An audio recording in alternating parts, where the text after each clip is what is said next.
Hello दोस्तों, मैं साक्षी आप सभी का स्वागत करती हूँ मेरे चैनल इन्फिनाइट लवेंस में, जहाँ मैं आपके साथ वाउंडेड एनीलर का 17 पार्ट शेयर करने वाली हूँ। पिछले एपिसोड में हमने देखा कि वेन केजिंग जीशु से कहता है कि आज जो कुछ भी हुआ उसके लिए वो खुद को चोट ना पहुँचाए, वही कहकर वो वहाँ से चला जाता है और जाओ जीशु उसे जाते हुए देख रहा होता है। जाओ जीशु फिर अभी जो कुछ भी हुआ वो सब चीज़ें सोच रहा होता है और फिर उसे याद आता है कि वेन केजिंग ने अभी उसे किस तरह से किस किया था। पहले जब वेन केजिंग ने उसे किस किया था तो उस समय जाओ का दिमाग खराब हो रखा था, उसे बहुत गुस्सा आ रहा था, तो उसे वेन केजिंग पर भी उसकी इस हरकत पर गुस्सा आया था। पर अब जब वो ये सब चीज़ें सोच रहा था तो उसके चेहरे पर ना बहुत ब्लश आ रही थी। लाइक उसे अब बिल्कुल भी बुरा नहीं लग रहा था कि जाओ जिशु को वेन केजिंग ने ज़बरदस्ती किस किया। बिल्कुल भी बुरा नहीं लग रहा था उसे। वो फिर अपने होठों को स्पर्श करता है जिन पर से भी अब ब्लड निकल रहा था। जैसे वेन केसिंग के होठों से खून निकल रहा था, अब जाओ जीशु के होठों से भी खून निकल रहा था, क्योंकि वेन केसिंग ने उस फोर्सफुल किस के दौरान उसके होठों पर बाइट कर लिया था। तो अब उसके होठों से भी खून निकल रहा था। तो उसके होठों पे उसका खून तो था ही, पर वेन केसिंग के होठों का भी खून था, बिकॉज उसको पहले उसने तो आँचा मारा था, तो उसके होठों से पहले से ही खून निकल रहा था। जाओ जीशु फिर अपने वो होंठ को अपने माउथ के अंदर लेता है और जो उसके तीर होते हैं उससे वो प्रेस करता है और फिर अपने होठों को अपने मुंह के बाहर ले आता है, जिससे क्या होता है कि जो भी ब्लड उसके होठों पे था उसका पेन किलिंग का, वो उसके माउथ के अंदर चला जाता है। फिर वो एक सेटिस्फाइड वाली स्माइल देता है।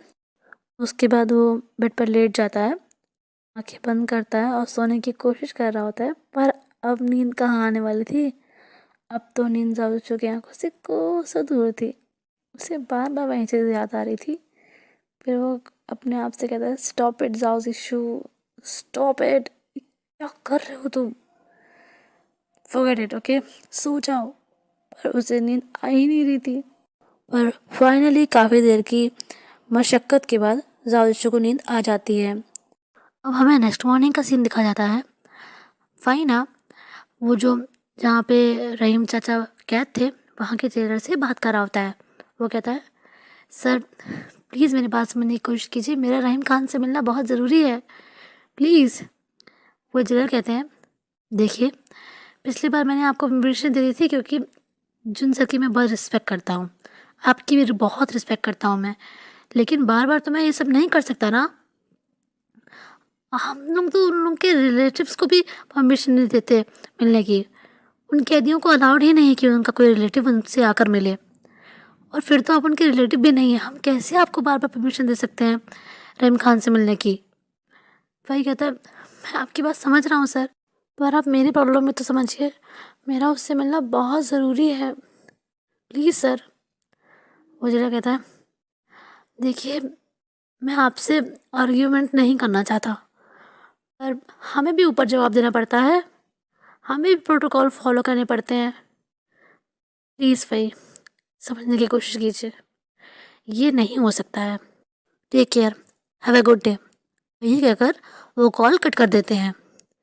फ़ाई फिर अपने फ़ोन को बेड पर फेंकता है और बेड पर बैठ जाता है और कहता है, अब क्या करूँ, मुझे किसी भी तरह से चाचा से मिलना ही होगा। चाचा इन सब के बारे में इतने अच्छे से जानते हैं जितना कि ये लोग पता नहीं कर पाएंगे। मुझे चाचा से मिलना ही होगा, क्या करूँ, कैसे मिलूँ। अगर उनसे नहीं मिल पाया तो फिर मुझे इन बेवकूफ़ों के ही सहारे रहना पड़ेगा।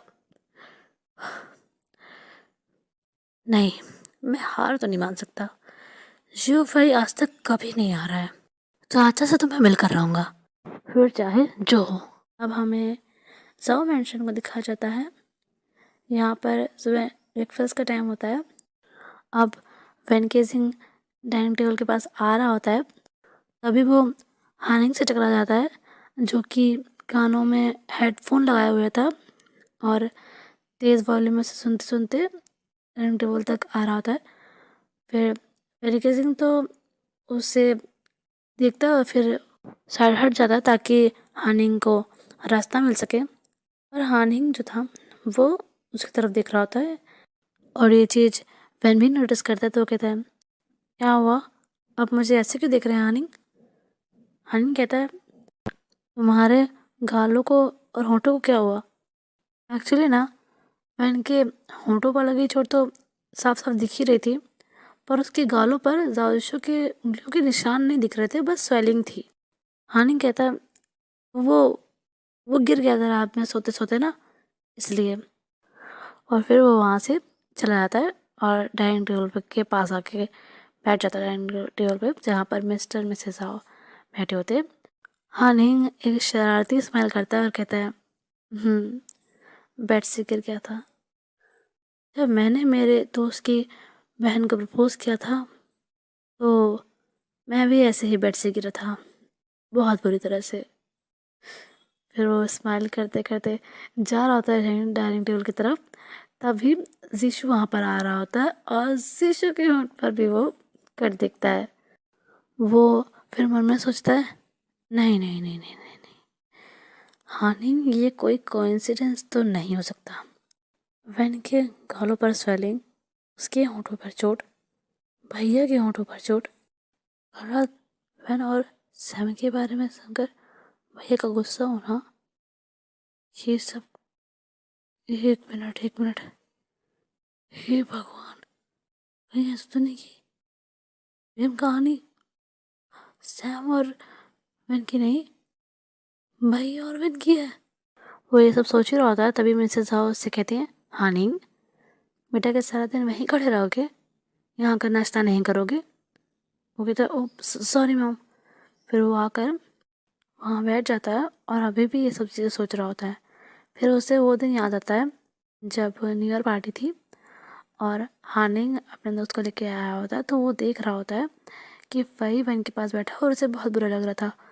फिर उसे अब रियलाइज़ होता है कि जीशु भी उसी जगह देख रहा होता है और वो कैसे चिड़चिड़ा गया था जब हानिंग ने उससे कहा था कि क्या ये दोनों एक दूसरे को जानते हैं, और उसके चेहरे पर भी उस समय वही एक्सप्रेशन थे, वही जेलसी दिख रही थी जो कि हानिंग फील कर रहा था।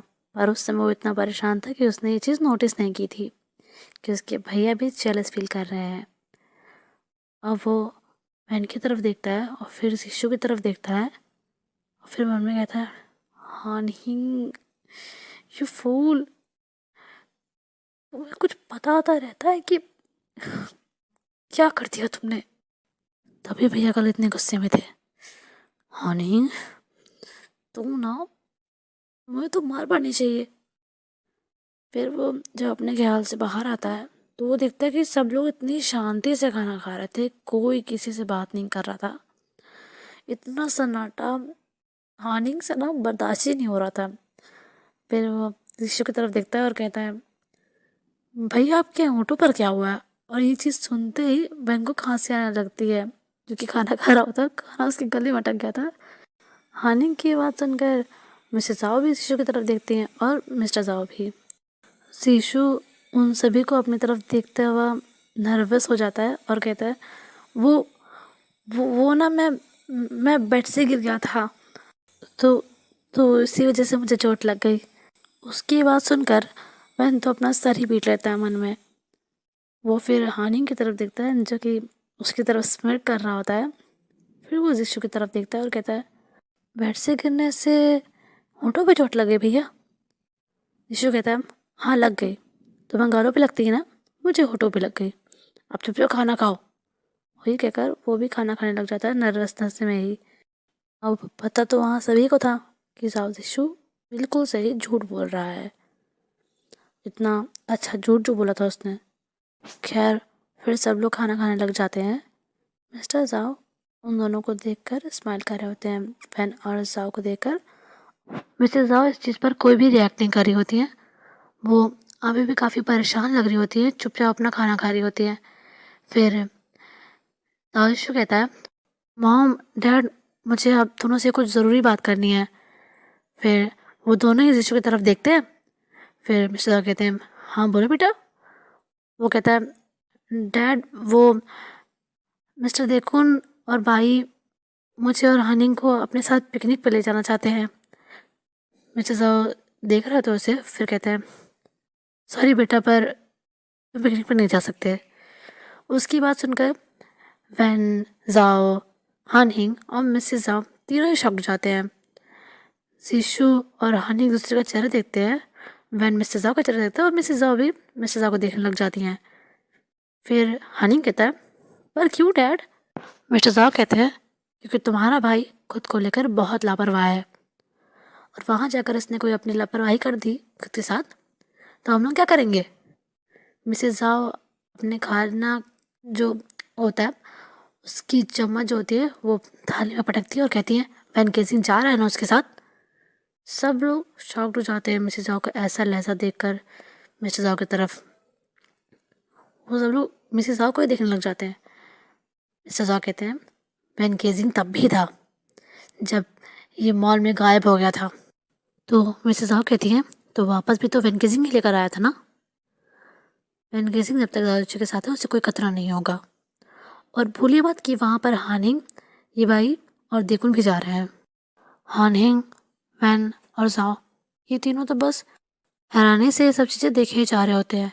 फिर मिसेस जाओ वैन की तरफ पलटती हैं और कहती हैं, वैन आई एम सॉरी, वो ये बस यीशु के लिए थोड़ा वरिड है ना, इसीलिए ये सब चीज़ें बोल गए, इनकी बातों को बुरा मत मानना। वैन कहता है, नहीं नहीं मैम, उनकी गलती नहीं है, उनके प्रति मेरी कुछ जिम्मेदारियाँ हैं, मुझे ही उनका ध्यान रखना चाहिए था। सर गलत नहीं है, सर सही कह रहे हैं। अगर मेरे होते हुए उन्हें कुछ हो जाता है तो क्या फ़ायदा मेरे उनकी बॉडी गार्ड होने का, जब मैं उनकी रक्षा ही ना कर पाऊँ? वो सही कह रहे हैं। अब जीशु उनकी तरफ देखता है और उसे बहुत बुरा लग रहा होता है कि गलती उसकी थी, वो लापरवाही करता, और वैन खुद को दोष दे रहा है, और मिस्टर जाओ ने भी उसे ही उल्टा सीधा कहा अभी। फिर मिसेस जाओ कहती है, तुम बहुत ही अच्छे इंसान हो। वैन कुछ भी नहीं बोलता, बस एक स्माइल करता है।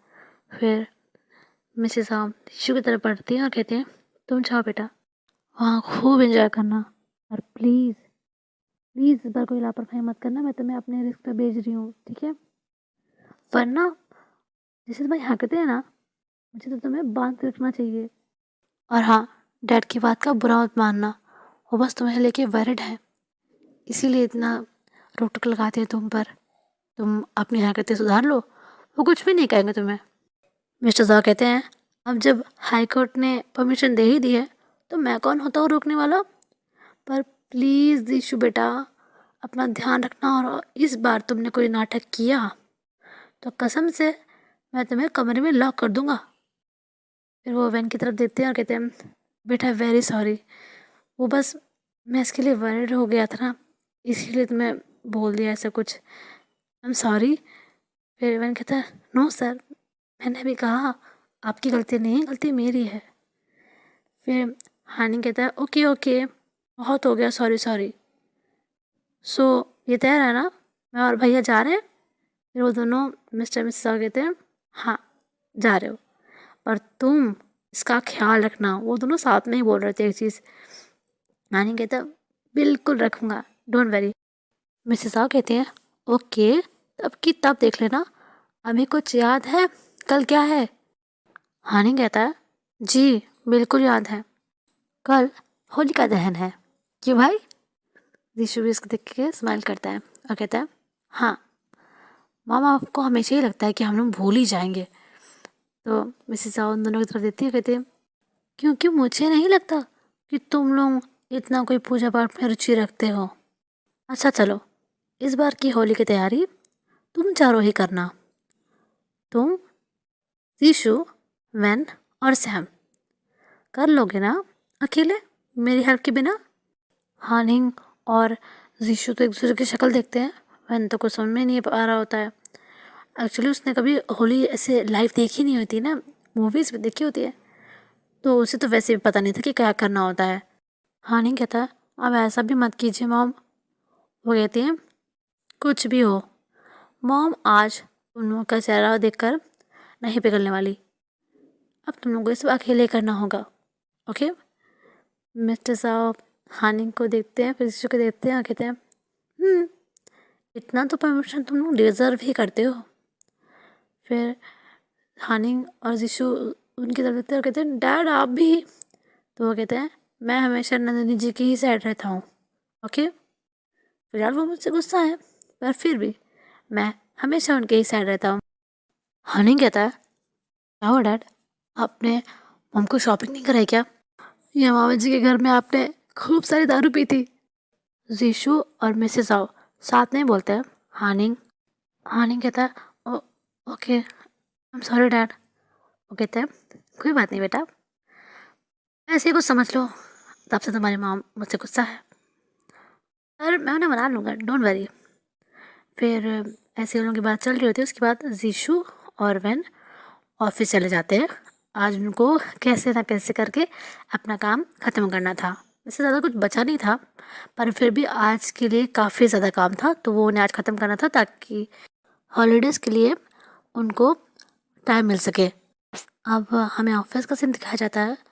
ये दोनों लोग ऐसे ही काम कर रहे होते हैं अपना अपना, और साउथ इशू नोटिस करता है कि वैन आज उससे बिल्कुल भी बात नहीं कर रहा था। लाइक जितना काम का होता था उतना ही बोल रहा था, वरना वो उससे बात ही नहीं कर रहा था, ना उसकी तरफ देख रहा था। और उसको अब पड़ चुकी थी वैन किसिंग के फ्लर्ट्स की आदत। उसको अच्छा नहीं लग रहा था और उसे ये चीज़ समझ में भी आ रही थी कि कल रात जो कुछ भी हुआ है उसके कारण ही वैन किसिंग का बिहेवियर ऐसा हुआ है। वो खुद को दोषी समझ रहा है और ये चीज़ उसे और भी ज़्यादा बुरा फील करवा रही थी कि इस बार भी गलती साउथ इशू की थी। बेवजह का उसने इतना तमाशा किया और वैन किसिंग से ये सब चीज़ें हो गई और अब वो गिल्ट में है। खैर किसी तरह से ये पूरा दिन निकल जाता है और वैन और जाओ का जो काम था वो सब चीज़ें ख़त्म भी हो जाती हैं। अब कुछ दिनों के लिए तो वो बिल्कुल ही फ्री थे। उनकी सारी मीटिंग्स वो जो कुछ भी जो होता है वो सब चीज़ें उन्होंने सेटल कर ली होती है। फिर वो वहाँ से घर की तरफ निकल जाते हैं और अब हमें हॉस्पिटल का सीन दिखाया जाता है। जो हमारा देखून होता है वो ये बाई को बिना बताए उसके हॉस्पिटल आता है उसे सरप्राइज़ देने। वो हॉस्पिटल के पार्किंग लॉट में खड़ा होता है। एक्चुअली उसने सोचा था कि वो यहाँ पर आकर ये बाई को सरप्राइज़ देगा, फिर उसे कहीं पर डिनर करने के लिए लेके जाएगा, वो साथ में मूवी देखेंगे। आज वो बहुत खुश था क्योंकि उसका जो सारा काम था, जितने सेशंस थे वो सब कंप्लीट हो गए थे, अब वो भी फ्री था और इसीलिए वो चाहता था कि वो फ़िलहाल ये बाइक से चीज़ सेलिब्रेट करे। उसकी आदत थी, वो हर चीज़ ये बाइक से सेलिब्रेट करना चाहता था। अपना हर टाइम वो उसी के साथ बिताना चाहता था, तो इसीलिए आया था। वो देखता है कि ये भाई अपनी कार की तरफ आ रहा है, उसने उसे नहीं देखा है, तो वो ऐसे विसल बजाता है। तो भाई उसकी डायरेक्शन में देखता है और देखते ही शॉक्ड हो जाता है। वो कहता है देखो तुम तुम यहाँ क्या कर रहे हो? ये भाई को देखकर कुछ सेकंड तक तो देखता रहता है, फिर कहता है यार मैं तुम्हें बहुत मिस कर रहा था। भाई कहता है मुझे मुझे क्यों मिस कर रहे थे? देखो कहता है यार मिस करने का भी कोई कारण होता है क्या? मैं बस तुम्हें बहुत मिस कर रहा था। इस समय इस शेड्यूल के चक्कर में ना तुम मुझसे बात करते हो ना मैं तुम्हें कॉल करता हूँ, लेकिन आज जब मेरा शेड्यूल सब सेट हो गया मैं तुमसे मिलने आ गया। Really man, I really missed you. भाई फिर कहता है मैंने भी तुम्हें बहुत मिस किया। वैसे मेरे पास तुम्हें बताने के लिए एक बहुत ही अच्छी न्यूज़ है। फाइनली आज मेरी लीव अप्रूव हो गई है। अब अगले कुछ दिनों तक मैं छुट्टियों पर रहूँगा। देखो ये सुन के बहुत ही खुश हो जाता है और कहता है सच में? वो कहता है हाँ बिल्कुल, और सच में तो ऐसे बोल रहे जैसे कि ऐसा कुछ होने नहीं वाला था, या फिर तुम्हें पता ही नहीं था कि मैंने ऐसी कोई एप्लीकेशन भी डाली है। लेकिन कहते हैं सॉरी सॉरी, मैं बस कुछ ज़्यादा ही एक्साइटेड हूँ। भाई कहता है अरे तुम ज़रा सांस तो ले लो, कितने हाइपर लग रहे हो। देखो कहता है oh I am so sorry, I am so sorry, बस मैं कुछ ज़्यादा ही खुश हूँ ना इसीलिए। अब वो ना वो चीज़ बोलने वाला होता है कि चलो कहीं पे डिनर करते हैं और फिर कोई मूवी देखेंगे, तभी सामने से एक आदमी आता है और वो ना ये भाई को गले लगा लेता है और कहता है भाई तुम चले जाओगे तो मैं तुम्हें कितना मिस करूंगा यार।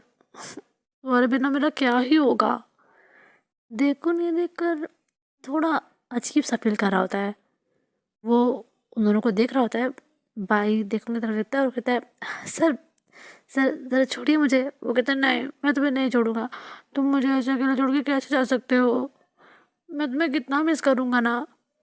भाई कहता है सर, सर मेरा दम घुट रहा है। वो कहता है ओ सॉरी सॉरी। फिर वो पीछे हटता है और फिर देखून की तरफ देखता है और कहता है oh sorry sorry. Oh hi I am Wang. देखून उसका हाथ जो उसने हैंडशेक के लिए बढ़ा था उसको हैंडशेक करता है। फिर कहता है देखून।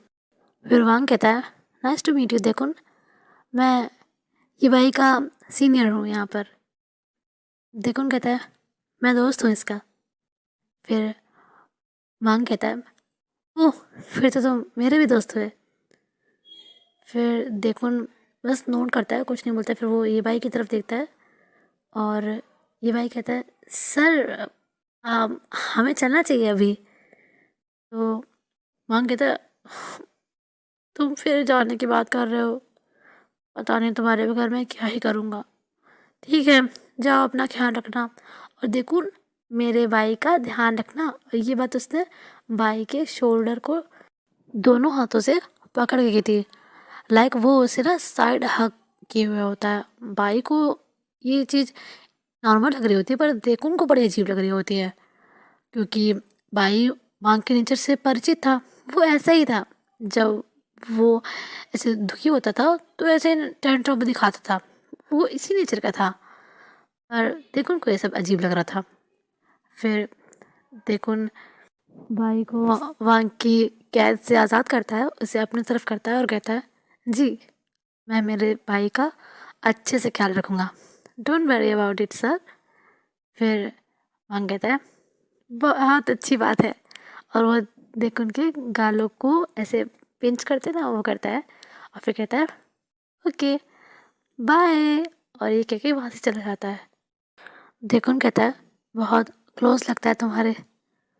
भाई कहता है हाँ ये मेरे सब कलीग्स में से सबसे अच्छे हैं, बहुत अच्छा नेचर है इनका। जब मैं यहाँ न्यू न्यू आया था ना, इन्होंने ही मुझे सब सिखाया था। बचकाना सा नेचर है कभी कभी इनका, और अपने काम के प्रति बहुत अच्छे हैं। लाइक वाओ, मुझे तो यकीन नहीं होता कि ये इतने परफेक्ट कैसे हो सकते हैं। मगर परफेक्ट ये केवल काम के टाइम पर है, वरना तो अभी तुमने देखा ही किस तरह का बिहेव करते हैं। लेकिन कहता है देखा मैंने, यकीन नहीं होता कि ऐसे नेचर वाला इंसान भी डॉक्टर बन सकता है। भाई फिर देखो उनको घूर के देखता है तो देखो कहता है व्हाट, जो फील किया वही बोला मैंने। फिर भाई अपना हेड शेक करता है और कहता है एनीवेज। देखो कहता है मेरा तो पूरा मूड ही ऑफ हो गया तुम्हारे सर को देखकर। भाई कहता है क्यों? वो कहता है पता नहीं, बस मेरा मूड ऑफ हो गया। मैं तो यहाँ पर तुमसे पूछने आया था कि क्या हम डिनर पे चले, फिर कोई मूवी देखते साथ में। तो भाई कहता है तो चलते हैं ना, और क्या तुम्हारा मूड ऑफ हो गया, चलो अब। फिर देखो कहता है हाँ चलते हैं। और फिर वो दोनों वहाँ से चले जाते हैं। अब हमें होली वाले दिन का सीन दिखाया जाता है। सुबह सुबह हानिंग लगभग 5 साढ़े 4 का टाइम हो रहा होता है, तभी चुपके से साउदिशो के रूम में आता है रंग लेकर। और वो बेचारा सो रहा था और वो उसके चेहरे पर अपनी स्पेशल कला से उसकी रावण जैसी बड़ी बड़ी मूछें बना देता है, बड़ा बड़ा टीका लगा देता है उसके माथे पर और तरह तरह की आकृतियाँ बना देता है उसके चेहरे पर होली वाले दिन। और फिर ये सब काम करके वहाँ से चुपचाप चला जाता है। अब थोड़ी देर बाद सब लोग अच्छे से तैयार हो जाते हैं और जो होली का जश्न होता है उसकी पूरी तैयारी इन 4 लड़कों ने बहुत अच्छे से कर भी ली होती है। फैन को ज़्यादा कुछ पता तो नहीं था, पर सैम ने और हानिंग ने उसकी बहुत हेल्प की थी। जीशु की हेल्प करने का तो सवाल ही नहीं उठता क्योंकि वो जीशु से बात ही नहीं कर रहा था। तो उसने तो कोई हेल्प नहीं करवाई थी, बाकी इन दोनों ने बहुत हेल्प की थी वैन केजिंग की। फिर ये सब चीज़ें जो थी इन लोगों ने तैयार कर ली थी, अच्छे से पूरा प्रबंध कर दिया था। अब सीन ऐसा था कि इन लोगों ने ना देर रात तक काम किया था, पर जो अपना हानिंग था वो जल्दी सो गया था। जीशु ने उससे कहा था कि वो जल्दी जाके सो जाए। वो तीनों लोग काम कर रहे होते हैं, तो ना अब वो जल्दी उठ गया। उसने जीशु के चेहरे पर अच्छी अच्छी डिज़ाइनें बना दी। तो अभी जीशु सो ही रहा था, सैम और बेन उठ गए थे। उन लोग का सोना अच्छा नहीं लगता ना, मतलब वहाँ पर उनका घर थोड़ी था, तो वो लोग जल्दी उठ गए थे। और अब टाइम आता है जीशु को उठाने का। मिसेज आओ कहती है हानिंग से, हानिंग जाओ जीशु को उठा लाओ। वो जो फ्री खड़ा था फिर वो कहता है अरे अरे मॉम, मुझे ना अपने दोस्तों को कॉल करके इनवाइट करना है, मैं नहीं जा रहा हूँ, आप किसी और को भेज दो। और ये कह के वहाँ से चला जाता है। मिसेज आ कहती है पर तुमने तो उन्हें पहले ही इनवाइट कर दिया था ना, अब क्या करने जा रहे हो। फिर अब उनकी बोलने का कोई फायदा तो था नहीं, वो तो चला गया। फिर वहाँ पर वैन कुछ काम कर रहा होता है और वो वैन से बोल रही थी एक्चुअली हानिंग का प्लान ही यही था कि वैन जाए ज़ादिशु को जगाने और उसका खूबसूरत चेहरा देखे ताकि। तो अब मिसेज जाके उससे कहती हैं कि वो जाके ज़ादिशु को जगा दे और कहें कि वो जल्दी से रेडी होके आ जाए। वैन नहीं जाना चाहता था, पर फिर भी वो हाँ कर देता है। अब पूरी उम्र तो ऐसे नहीं काट सकता था ना, तो वो भी कोशिश करता है कि जो हुआ उसे भूल कर वो अब इस चीज़ को और ना सोचे, क्योंकि इस तरह से तो लाइफ नहीं चल सकती थी ना। तो वो जाता है ज़ादिशु के कमरे में उसे जगाने। वो नॉक करता है पर ज़ादिशु कोई भी रिप्लाई नहीं देता। वो फिर नॉक करता है, ज़ादिशु फिर कोई रिप्लाई नहीं देता। वो तीसरी बार नॉक करता है और इस बार ज़ादिशु की आँख खुल जाती है और वो समझ जाता है कि वैन उसे बुला रहा है, क्योंकि वो आवाज़ दे रहा था कि मास्टर जो उठ जाइए उठ जाइए। अब जब वैन चौथी बार नॉक करता है तो जीशु कहता है हाँ आ रहा हूँ। अब वो जाकर अपना जो गेट था वो बंद नहीं था, बस उड़का हुआ था, तो वो उसको पूरी तरह से खोलता है और कहता है क्या है, क्यों जगाया मुझे। वैन उसका चेहरा देखता है और वो अपनी हंसी को रोकने के लिए बहुत कोशिश करता है, लाइक बहुत कोशिश करता है, पर उससे कंट्रोल नहीं होती, वो हंसने लग जाता है। अब जीशु उसकी हंसी सुन के उसकी नींद टूटती है, मतलब जो हल्की हल्की नींद में था वो उड़ जाती है। वो सोचता है ये हंस क्यों रहा है, वो हंस रहा होता है। तो जीशु कहता है क्या है, सुबह सुबह भूत देख लिया क्या, ऐसे दांत निकाल निकाल के क्यों हंस रहे हो मेरे चेहरे पे क्या। एक मिनट, हंस क्यों रहे हो। वो ये जानता था कि हानि की आदत थी है उस पर रंग लगाने की हमेशा से, तो उसको हल्का सा शक होता है कि शायद हानि ने कुछ किया है। तो वो कहता है मैंने मेरे चेहरे पर रंग लगाया है। वैन जो बहुत ही हंसे जा रहा होता है, वो हंसते हंसते हाँ में सिर हिलाता है और जीशु तुरंत से ही अपने आप को रूम में लॉक कर लेता है। कहता है हे भगवान, ये हानि कितना कितना दुष्ट है, मैंने सब देख लिया, इसको तो मैं छोड़ूंगा नहीं। और जीशु तो लॉक कर लेता है अपने आप को रूम में और फिर बस हंसे जा रहा होता है। फिर वो अपनी हंसी को कंट्रोल करता है और कहता है अब जल्दी से तैयार होकर नीचे आ जाइए, मैम आपको बुला रही है। और ये कह के चला जाता है वहाँ से। फिर जीशु अपना तैयार हो जाता है और जहाँ पे ये सब चीज़ें, मतलब ये होली का जश्न जहाँ हो रहा था वहाँ पर आता है। और अब धीरे धीरे करके सारे गेस्ट आना शुरू हो जाते हैं। मिस्टर मिसेस आओ के जो इंडियन दोस्त थे, जो उनके फॉरेनर दोस्त थे, वो सभी लोग, मतलब जितने भी उनके रिलेटिव जो भी थे, वो सब लोग वहाँ पे आए हुए होते हैं। और अब वहाँ पर देखुन भी आता है। वो उन लोगों से, मतलब मिस्टर मिसेस आओ से मिलता है, जीशु से मिलता है, वैन से मिलता है। वैन उससे इशारे में थैंक यू बोलता है वो कुछ ना कहने के लिए। और फिर देखो उसे इशारे में ही थैंक यू बोलता है भाई को आने के लिए, परमिशन देने के लिए। देखो फिर जीशु से पूछता है, जीशु बाई कहाँ है, आया नहीं अभी तक। वो कहता है देखो वो आता ही होगा, मुझसे तो थोड़ी देर पहले फ़ोन पे बात हुई थी, तो कह रहा था रास्ते में है, आ ही रहा होगा। वो कहता है ठीक है थैंक यू। फिर देखो जीशु कहता है मैं उससे कॉल करके पूछ लेता हूँ। जीशु इग्नोर करता है। फिर देखो वहाँ से चला जाता है, 5 भी उसके साथ साथ चला जाता है।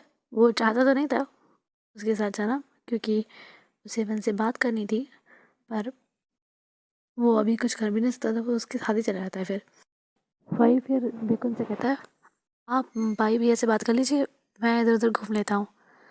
बिकुन कहता है ठीक है। और फिर वहाँ से फई चला जाता है। अब फई तो वहाँ से चला जाता है और यहाँ इधर उधर घूमने लग जाता है। और देखो भाई को कॉल लगाता है, तो भाई कॉल उठाता है, तो देखो कहता है कहाँ हो तुम, अभी तक नहीं आए, मैं कब से तुम्हारे यहाँ वेट कर रहा हूँ। वो कहता है मैं तो यहीं आ गया हूँ। देखो कहता है यहाँ कहाँ, मुझे तो नहीं दिख रहा है। भाई कहता है अपने पीछे देखो। वो जैसे ही पीछे देखता है तो भाई उसके दोनों गालों पे गुलाल लगा देता है। देखो तो बस देखते रह जाता है, क्योंकि भाई के चेहरे पर जो इस समय स्माइल थी ना, प्राइसलेस थी। वो इतना क्यूट लग रहा था ना इसे स्माइल करते हुए। देखो तो बस उसे देखते रह जाता है उस चीज़ पे। वैसी स्माइल तो उसकी बहुत रेयर देखने को मिलती थी। देखो उनको वो इस समय इतना प्यारा लग रहा था कि कुछ कहने को नहीं। देखो उसे देख रहा होता है, और फिर जो अपना भाई होता है वो देखो उनकी नज़रें अपने ऊपर फील करता है, तो वो कहता है क्या आजकल मैं देख रहा हूँ तुम कुछ अजीब बिहेव कर रहे हो, इज़ एवरीथिंग ओके? कहीं ऐसा तो नहीं कि साइकोलॉजिस्ट को साइकेट्रिस्ट की ज़रूरत पड़ गई है? लेकिन कहता है नहीं ऐसा कुछ नहीं है। फिर वो भाई के जो ड्रेस उसने पहन रखी होती है उसे देख रहा होता है। उसने एक वाइट कलर का कुर्ता पहना होता है, और उस पर जो कॉलर थी वो ब्लू में थी, डार्क ब्लू में, मतलब पूरी कॉलर वैसी नहीं थी। उसमें कहीं कहीं पे मतलब जो बॉर्डर होता है ना कुर्ते का, वो वैसे ब्लू में था। तो वो बहुत सुंदर लग रहा था उस पर। जो अपना भाई था बहुत ही ज़्यादा सुंदर लग रहा था। तो देखो उसे देख रहा था और कहता है अच्छे लग रहे हो। तो भाई कहता है मैं हमेशा से ही अच्छा लगता था, तुमने कभी नोटिस नहीं किया शायद। देखो कहता है शायद। फिर वो भाई के पास आता है। भाई कहता है क्या क्या कर रहे हो? तो फिर वो भाई को गले लगा लेता है, और ऐसे गले लगाता है जिससे उसके जो गाल थे वो भाई के गालों से बहुत सटे हुए थे। वो इतना सट के उससे गले लगाता है, और ऐसा होता है कि उसका जो रंग होता है गालों का वो भाई पे लग जाता है, भाई के गालों पे। और वैसे फिर वो उससे अलग होता है और कहता है हैप्पी होली भाई। और भाई तो बिल्कुल उसके गाल जो रंग से गुलाबी होने चाहिए थे, मतलब रंग के कारण गुलाबी होना चाहिए थे, वो ब्लशिंग के कारण भी गुलाबी गुलाबी हो रहे होते हैं। दोनों का रंग उसके गालों पे आ जाता है। वो कहता है हाँ हाँ हैप्पी होली। अब हमें को दिखाया जाता है जो कि जहाँ पर वो टेबल में कई तरह के रंग नहीं रखे होते हैं, वहाँ वो जगह पे खड़ा होता है, और खूब सारे रंगों के बीच में और जो सेवेंस थे उन्हें काम समझा रहा होता है। और तभी वहाँ पर साउथ इशू आता है, जो हानिंग के पीछे खड़ा होता है और कहता है हानिंग मेरे प्यारे भाई, तुम्हारी हिम्मत कैसे हुई मेरे साथ ऐसा करने की? मेरा चेहरा कैसे ख़राब किया तुमने? और हॉली मत थी उस समय, वहाँ पर सेवेंस नहीं थे, वो जस्ट चले गए थे वहाँ से। जैसे साउथ इशू वहाँ पे आया था, वो सेवेंस का काम हो गया था, वो चले गए थे। हानिंग ने उन्हें सब समझा दिया था। हानिंग पलटता और कहता है भाई भाई आप तो जानते हैं मैं हमेशा ही ऐसा करता हूँ, क्रोधित क्यों हो रहे हैं? वो कहता है मैं जानता हूँ तुम हमेशा ही करते हो, पर तुम्हारा आज का मजाक मुझ पे कितना भारी पड़ा है पता है? वो हानिंग को तो पता था कि उसने आज सुबह जानबूझकर वैन को जाविशु के रूम में भेजा था ताकि कुछ बात ही उनके बीच में इसी चीज़ को लेकर कुछ बात हो जाए। और उसकी ट्रिक काम करी भी थी क्योंकि जब वैन वहाँ से नीचे उतर के आया था वो बहुत ही स्माइल कर रहा था, मतलब बहुत ही ज़्यादा उसके चेहरे पे स्माइल थी। तो वो देख के उसे अच्छा लगा था कि चलो कुछ तो काम बना, क्योंकि वो देख रहा था कि वैन 4 दिन से ऐसे उदास था, मतलब 2-3 दिन से सॉरी उदास था, तो उसे अच्छा लगा था। तो अब जब यशु से पूछा तो नाटक ऐसे करता कहता मैंने क्या किया है, आपको कौन सी प्रॉब्लम हो गई, ये तो आपके साथ हर साल होता है। वो कहता है वैन ने मुझे देखा तुम्हारे इस खूबसूरत टचअप के साथ, कैसे हंस रहा था वो मुझे देखकर, पीठ पकड़ पकड़ के, कार्टून लग रहा था मैं उसके सामने। वो कहता अब मैं क्या कर सकता हूँ भाई, मॉम ने तो उसी से कहा था जाने के लिए, मैं क्या करता, मैं तो कह भी रहा था कि मैं चला जाऊँ, तो मॉम ने कहा नहीं नहीं तुम बाकी काम कर लो और वैन चला जाएगा। और जीशु उसकी बात मान भी रहता है क्योंकि मिसेस यही करती थी ना उसके टाइम पर, हमेशा उसे वैन के रूम में भेज देती थी। तो हो सोचा कि शायद वैन को भी ऐसे भेज दिया हो। सो वो शक नहीं करता, लेकिन उससे गुस्सा तो आ रहा था कि उसने कलाकृति ऐसे की चेहरे पर और उसी के कारण ऐसा सीन बन गया। तो वो कहता है अरे नहीं हानि, जो भी हुआ हो अब, पर आप साथ तुम्हें मिलेगी। और मैं उस तरह का इंसान हूँ ना कि जिसको अगर कोई फेवर करता है या कोई भी चीज़ देता है मैं उसे सूद समेत वापस लौटाता हूँ। तो अब तुम्हारी बारी है। वो कहता है नहीं भाई नहीं प्लीज़। वो कहता है क्यों नहीं, भाई भी आया हुआ है, चलो मैं तुम्हारा ऐसा मेकअप करता हूँ कि वो तुम्हें बस देखते रह जाएगा। हनी कहता है भैया प्लीज़ मैं आज से नहीं करूँगा ना ऐसा। तो ऋषि कहता है नहीं नहीं नहीं ऐसी बात नहीं है, तुम्हारा हर साल का यही नाटक है। हनी कहता है नहीं भैया प्लीज़। फिर हनी को एक आइडिया आता है, वो कहता है भैया वो देखिए आप यहाँ मेरे साथ बिजी हैं, वहाँ ये भाई भैया मैं इनको रंग लगा रहे हैं। ऋषि कहता है हाँ क्या, वो उस तरफ देखता है तो वहाँ कोई भी नहीं होता है और यहाँ हनी भाग जाता है ऋषि के पास से। और ऋषि कहता है हाँ नीम के बच्चे, वो रंग तो उसके हाथों में उसने पकड़ लिया था। तो पलटता है हनी के पीछे भागने के लिए ताकि वो उसको पकड़ कर उसका मेकअप कर सके।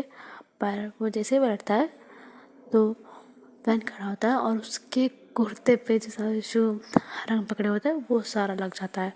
अब वो तो बस हैरत में उसे देख ही रहा होता है और वैन भी उसे देख रहा होता है ऋषु को। फिर वो कहता है आई एम वेरी सॉरी वैन, मैं तो वो हनी के पीछे भाग रहा था। वो उसने आज सुबह, वैन इतना ही सुनता है और समझ जाता है कि वो क्या कहना चाह रहा है। फिर वैन कहता है इट्स ओके मास्टर, कोई बात नहीं। और फिर वो पीछे आकर खड़ा हो जाता है। वो अभी भी गिल्टी फील कर रहा था उन सब चीज़ों के लिए। उसने सोचा था कि ऐसे कब तक चलेगा, हालांकि उसने गलती की थी, वो अभी भी उस अपराध बोध में था, पर इस तरह से वो कैसे काट सकता था अपनी लाइफ। जीशु एक ऐसा पर्सन था जो अपनी फीलिंग्स को, अपने आप को एक काइंड ऑफ रोक कर रखे हुए था। तो अगर वो भी इस तरह से साजिशों से दूर दूर रहेगा तब तो हो चुका। तो फिर वो कोशिश कर रहा था कि साजिशों से बात करे, सब चीज़ों को पहले की तरह नॉर्मल करे, पर उससे नहीं हो पा रहा था। अभी भी वो गिल्टी ही फील कर रहा था। तो वो ऐसे ही चुपचाप जाके वहाँ पे खड़ा हो जाता है और फिर साजिशु उसके पास आता है और कहता है वैन सुनो। वैन उस तरफ देखता है, कहता है जी। फिर साजिशु जो अभी भी उसने गुलाबी कलर का गुलाल लिया था वो वैन के सिंह के गालों पे लगा देता है और कहता है हैप्पी होली। फिर वैन के सिंह उसे देख रहा होता है और फिर वो वहाँ पर जो लाल कलर का गुलाल होता है वो उठाता है हल्का सा और साजिशु की नाक पर लगा देता है और कहता है हैप्पी होली। अभी वो भी एक प्यारी सी स्माइल कर आता है और साजिशु भी। फिर साजिशु कहता है तुम यहाँ क्यों आ गए? वैन कहता है आपका बॉडीगार्ड हूँ तो आपके ही साथ रहूँगा ना। जिशु उसे देख के स्माइल करता है, कहता है जानता हूँ। वैन कहता है तो फिर मुझे अकेला छोड़ के वहाँ पे क्यों चले आए? मास्टर शू, ये भीड़ भाड़ वाली जगह है, यहाँ पर कुछ भी हो सकता है। मैं तो नेक्स्ट टाइम आपने ऐसा कुछ किया ना तो उसके बाद जो कॉन्सिक्वेंसेस होंगे ना, मतलब वैसे नहीं जैसे आप समझ रहे हैं, जो मैं आपके लिए कॉन्सिक्वेंसेस क्रिएट करूँगा उसके लिए मुझे दोष न दीजिएगा। इसलिए बेहतर होगा आप प्लीज़ अपना ध्यान रखा कीजिए। जीशु उससे देख के स्माइल करता है, कहता है ध्यान रखूँगा अगली बार से। और ये फर्स्ट टाइम था जो जीशु आज इतना ज़्यादा स्माइल कर रहा था उसे देख कर। वैन कहता है गुड, अन्यथा परिणाम भुगतने के लिए सज रहिएगा। जीशु कहता है क्या क्या? वो कहता है कुछ नहीं, आपके पल्ले नहीं पड़ेगा। और हमें हानि को दिखाया जाता है जो कि जीशु से डर कर भाग रहा होता है। उसे लग रहा होता है कि उसको पीछा कर रहा है, वो पलट के देखता ही नहीं है। उससे ना इतना डर लग रहा था कि भाई के हाथ तो लग गया तो अब वो मुझे कलर लगा देंगे। वो क्योंकि वो जानता था कि जीशु अगर कुछ कह रहा है तो कर देगा, तो वो डरा हुआ था, पीछे नहीं देख रहा होता है कि वो नहीं आ रहा है उसके पीछे। वो ऐसे ही भागे जा रहा होता है और नीचे भी नहीं देख रहा होता है। और सामने ना भाई खड़ा होकर पानी पी रहा होता है और उसके पीछे थी वो जो पानी वाली नांद नहीं होती है, टब होता है उसमें रंग भरा होता है, तो वही पूरा रंग भरा होता है उसके पीछे। और ये भागते हुए आ रहा था, इसने सामने फाई को भी नहीं देखा होता है और ये नीचे बस भाग जा रहा होता है। इतना डर होता है इसके अंदर। और ना ये नीचे नहीं देख रहा होता और नीचे फूल पड़े होते हैं, वरमाला होती है, वरमाला नहीं सॉरी जयमाल माला माला पड़ी होती है। और इन्हीं में उसका पैर फिसलता है और भागता हो रहा था और फाई के पास भी पहुंच गया था, बस ध्यान से देखा नहीं था कि सामने कौन है, वो बस भाग रहा था। और फाई उसके जो सामने था, फाई देख लेता कि हानि उसकी तरफ आ रहा है। और अब जब उसके पैरों में वरमाला फंस जाती है तो वो डिसबैलेंस हो रहा होता है और फाई उसकी हेल्प के लिए ऐसे आगे आ रहा होता है कि उसको पकड़ ले। पर इतनी जल्दबाजी में सब कुछ होता है कि फाई और हानिंग दोनों ही उस पानी वाली नांद में यानी कि उस छोटे से पूल में गिर जाते हैं। एंड फिलहाल के लिए इतना ही गाइस, मैं मिलती हूँ आपको नेक्स्ट चैप्टर में। तब तक के लिए वीडियो पसंद आया तो लाइक कर दीजिएगा, चैनल पर नहीं तो सब्सक्राइब कर दीजिएगा, वीडियो को शेयर कर दीजिएगा और कमेंट में जय वंशु तो लिख दीजिएगा। आप सभी को होली की हार्दिक शुभकामनाएं। अगर वीडियो में कुछ गलती हो गई हो तो मुझे माफ़ कर दीजिएगा दोस्तों, बहुत जल्दी में बनाया है। बनाना चाहती थी होली स्पेशल कुछ, इसलिए तो मुझे माफ़ कर दीजिएगा अगर कुछ गलतियाँ हों। मैं आपको मिलती हूँ नेक्स्ट चैप्टर में। एंड गाइस, हो सकता है कि अब मुझे एपिसोड आने में थोड़ा देर हो जाए क्योंकि घर में रिलेटिव्स आने वाले हैं और घर में अभी काम करने वाली सिर्फ मैं ही हूँ। तो आप जानते हैं रिलेटिव्स आते हैं तो कितना काम पड़ जाता है, आप लोगों को तो पता ही होगा, सभी जानते हैं। तो हो सकता है कि मैं वीडियो ना पोस्ट कर पाऊँ, तो एक हफ्ते के लिए अपनी इस ये बाई को माफ़ कर दीजिएगा। बाय बाय, जय वंशु। उनके प्रति मेरी कुछ जिम्मेदारियाँ हैं, मुझे ही उनका ध्यान रखना चाहिए था।